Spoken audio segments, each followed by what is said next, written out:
Hey everybody, I'm back. I'm Samantha and I'm a therapist, and I'm creating a video every day for a year to get over my fear of public speaking and social anxiety. And this is video 168 of 365. I still haven't missed a day. Thank you all for being here. I so appreciate you. And I wanted to talk about concept of self and how it affects everything that you do. So I have a quote here. A human being acts and feels and performs in accordance with what he imagines to be true about himself and his environment. That's pretty big. So, how do you see yourself? How do you imagine yourself? Because we've got to remember that we're imagining 24/7, all day long. We're imagining. We're just imagining. Everything around you is imagined. Everything you see is imagined. Everything you're seeing is a perception from your imagination. So if that's the case, then that means we can imagine anything. And also, your brain and body do not know the difference in between something that is real, that's happening, that you're seeing and perceiving right now, or something that is inside your imagination, inside your head right now. So, and again, I know I've talked about this before, but when I learned that piece, I was like, okay, so all I have to do is imagine what I'm wanting instead of imagining to the contrary of that, which is what most of us do. We imagine ourselves into doom and gloom. We do not want that.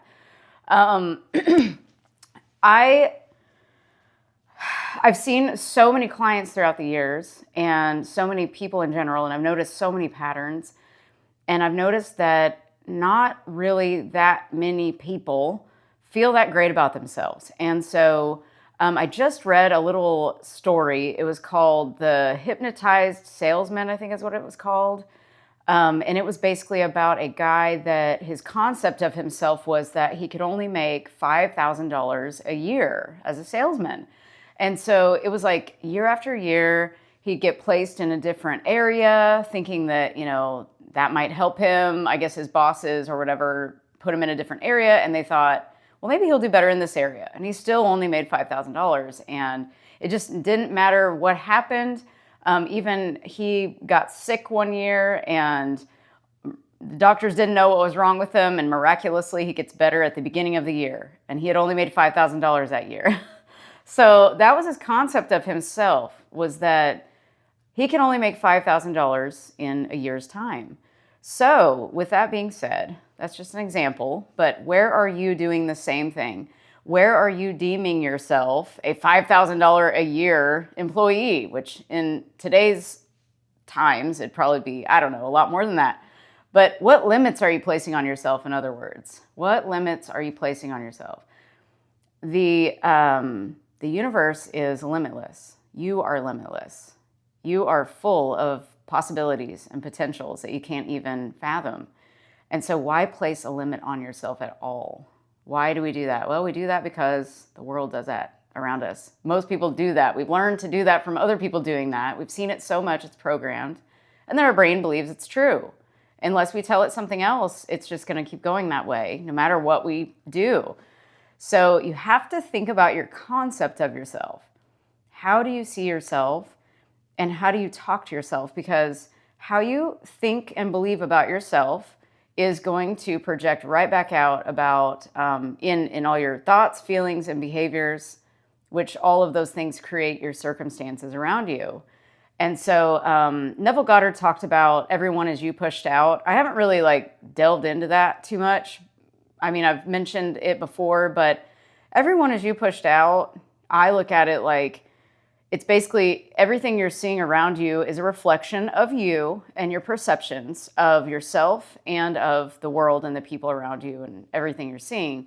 So everything that you are thinking is pushed out into your reality, and you're perceiving it. And so I look at it as data. So you just look at it like, okay, this is telling me about me. What have I been thinking about myself? What have I been assuming? Because everything is built off of assumptions, and assumptions come from our past. And remember what assume means. that funny, makes an ass out of you and me, that whole thing. There's some truth to that, but I don't want to call ourselves asses. I think that's so mean. We need to be nice to ourselves. So we have to be kind to ourselves. And we've got to change that concept of self because we are limitless. We don't have limits placed on us other than the ones we place on ourselves. So no one tells us how to be this limitless thinker, really. We don't think big enough. We just kind of think dimmed down. We've dimmed our lights and dimmed our potentials down for so long that we don't even remember what it could be like to imagine anything different. So I want you to really take that in. Think about it. Am I being that $5,000 a year salesman that I've just given myself this title and this is who I am? I've heard so many people say, well, this is just who I am. And it's like, well, I understand that, but here's the thing. Our thoughts and feelings and behaviors, that's our personality that we've developed over the years. And your personality creates your personal reality. So you can change your personality. There's certain aspects that we're born with, but I learned in school that, your personality was kind of fixed.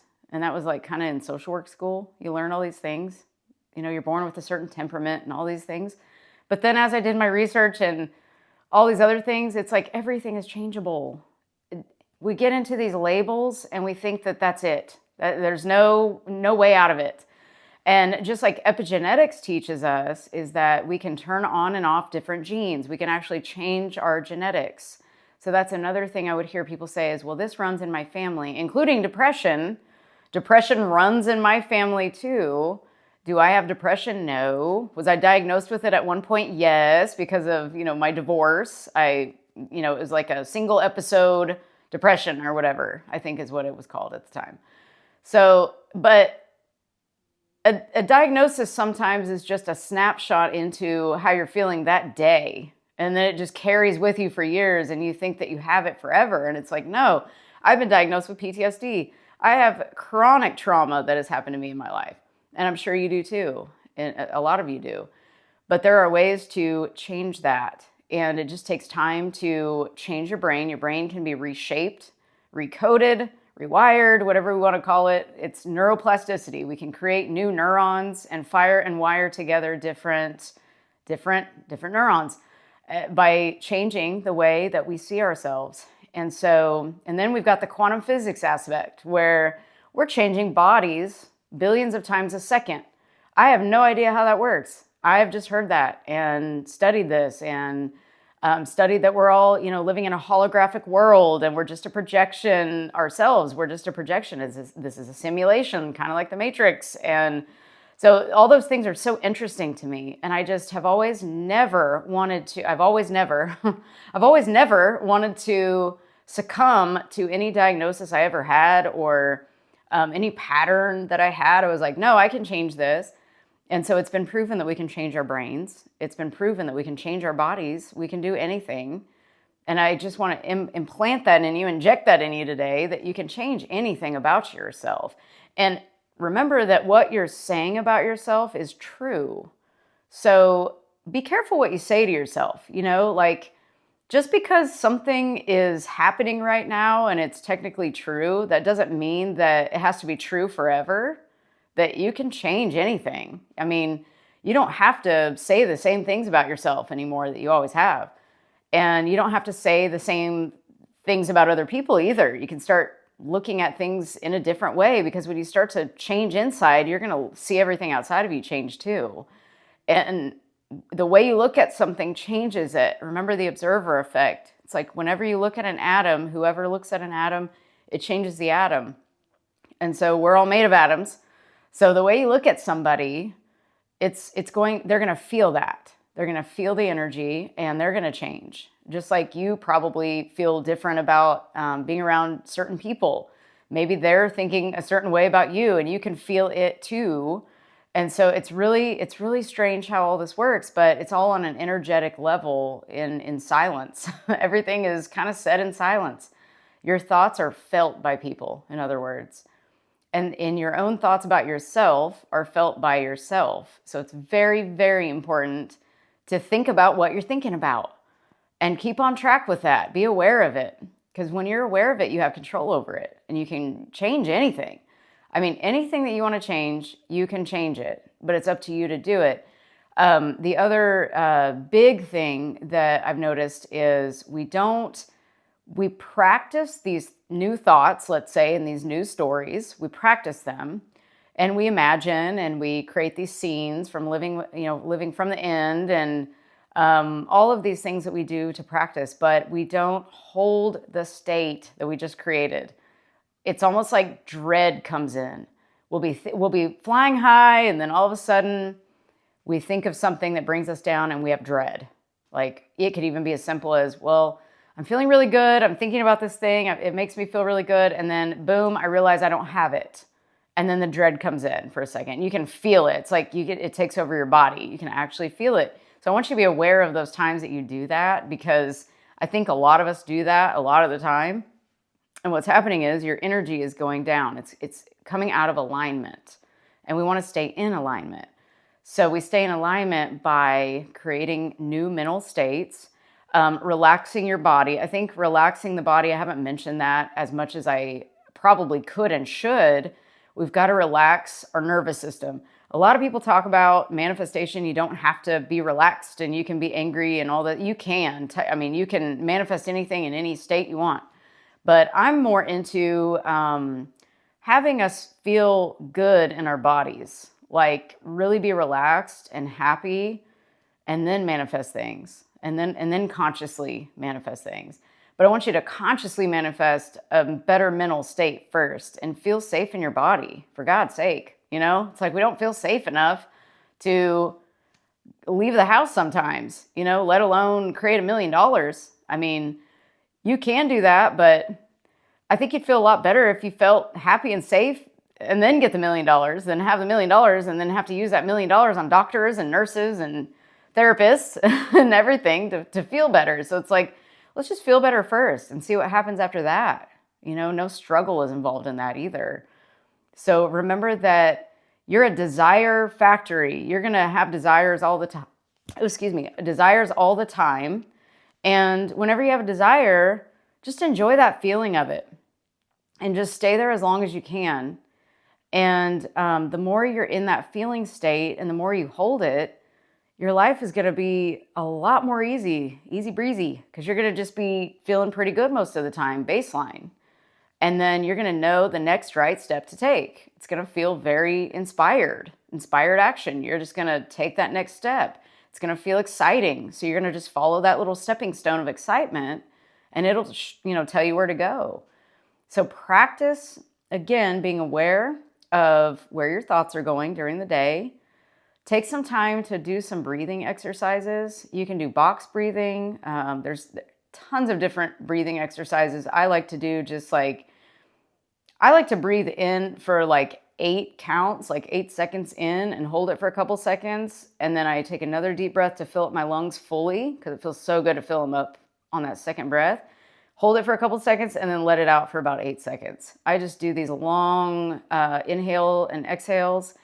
And it calms you down so fast. I can close my eyes during the day sometimes just for 20, 30 seconds and I'm almost asleep. It is crazy how fast you can train your body to relax.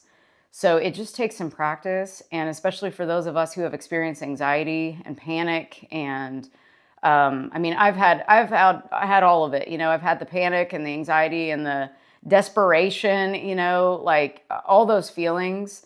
Agony, despair. I know these feelings. And so we want to just feel good in our bodies, and in our minds, feel good for maybe the first time in a long time. And there's nothing better than connecting with your breath.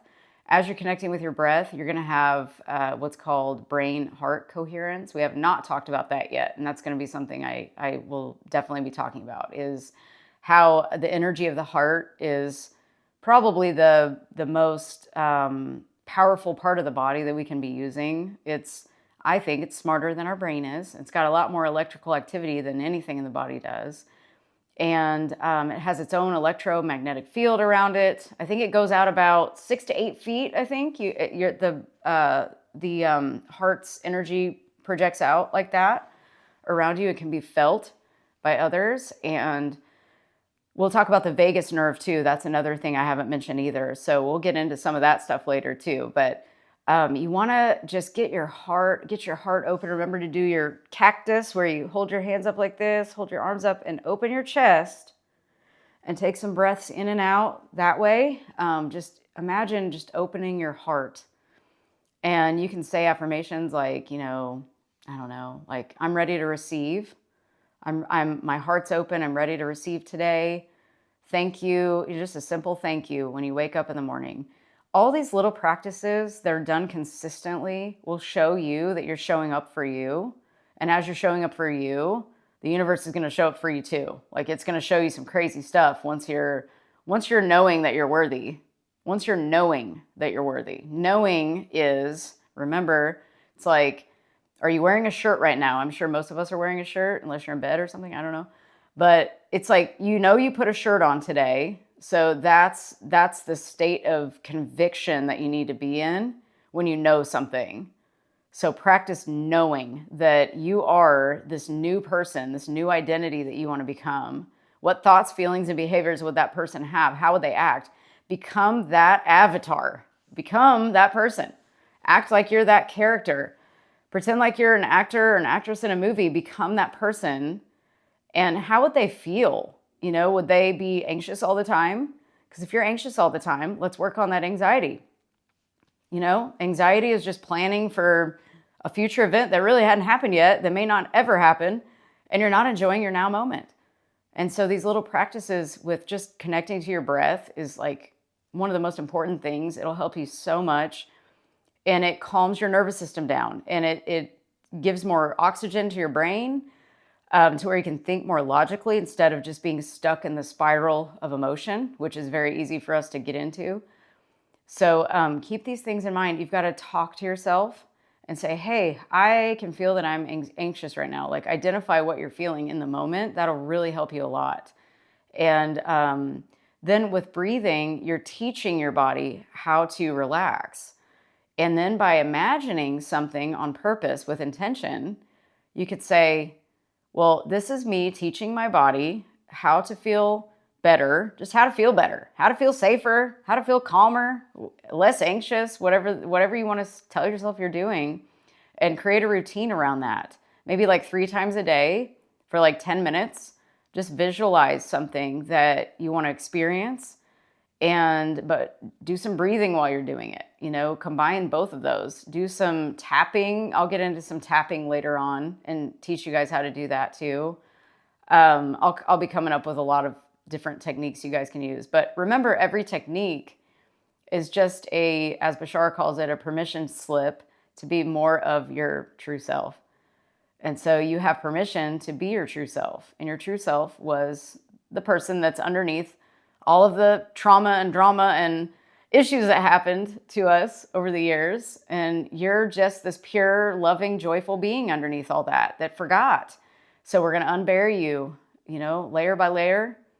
And, or you can quantum leap into a new identity overnight if you want to. But most of the time, we just don't think we can do that. So we're going to either train ourselves into believing that, or we're going to take it piece by piece, however you want to do it. It's up to you how you want to live your life and what you want to create, because you're the creator. No one's creating anything in your life but you. It's happening through you, not to you. Remember, that's how life goes. And you have complete control over everything every second. It just doesn't feel like it because, again, when you're practicing a mental state, you got to hold that state and notice when that dread and doom comes in. The doom and gloom, like really notice when it comes in and identify it and say, oh, there it goes again. I was able to stay in this state for about 1.5 minutes, and then this came, and now I'm in another bad state for 5 minutes. Okay, let's get back to the other state, and just notice when you're not in the state and notice when you are in the state. And when you are, say, oh, let's hold this. Okay, what else can I think of that would make me feel good right now? And just kind of practice and play with it. This is something you're going to do forever. And pretty soon you're going to train yourself so well that it'll just become second nature to live like this. This is a lifestyle. This is not I'm going to teach you to manifest things.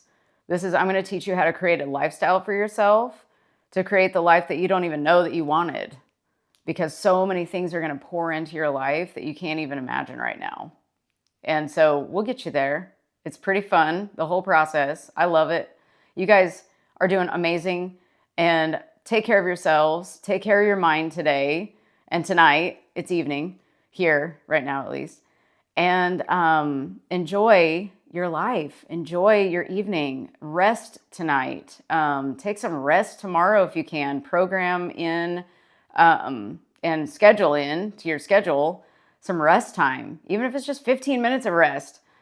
Anything you can do to relax yourself this week, I would advise that. Just maybe make this week kind of a intentional rest week in some areas if you can, if you have that luxury. And even if you don't, hey, 5 minutes a day is better than nothing. 1 minute a day is better than nothing. Just do anything you can and say, I'm going to rest for 1 minute. Set a timer on your phone. Whatever you got to do to start this ball rolling. We want to create momentum towards what we want instead of the momentum that we've already created. And if you have, this is going out on Sunday night, at least here in the US. So they say that on Sundays, a lot of people get the Sunday scaries, which is like you're dreading tomorrow going to work. This is your boot camp right now. This is your boot camp. This is when you say, I am no longer going to experience that. I'm no longer going to be afraid of Mondays anymore. I'm going to start looking at my life from a different lens. And when I wake up tomorrow, I'm going to say, thank you that I have this job. Thank you. Look for positive aspects about everything you possibly can, and you won't notice the negative things anymore. You'll program yourself so hardcore into seeing the good stuff that the bad stuff won't even matter anymore. You won't even notice it, or at least as much. And then pretty soon, your circumstances might change, will change, because you've practiced so much feeling good. And that's the whole point of all this, is to feel good. So watch what happens. It's scary, cool stuff. So, all right. Well, that's today's video. So thank you so much for watching. If this helped you in any way, please share it with somebody who else it might help. And please like and subscribe if you'd like to. And I'll be back tomorrow. And remember to appreciate yourself, because what you appreciate appreciates. And that means you're adding value to yourself when you appreciate yourself. And appreciate others as well. Add some value to them. And you are loved. Pass that on to somebody else. And I'll see you tomorrow. Bye.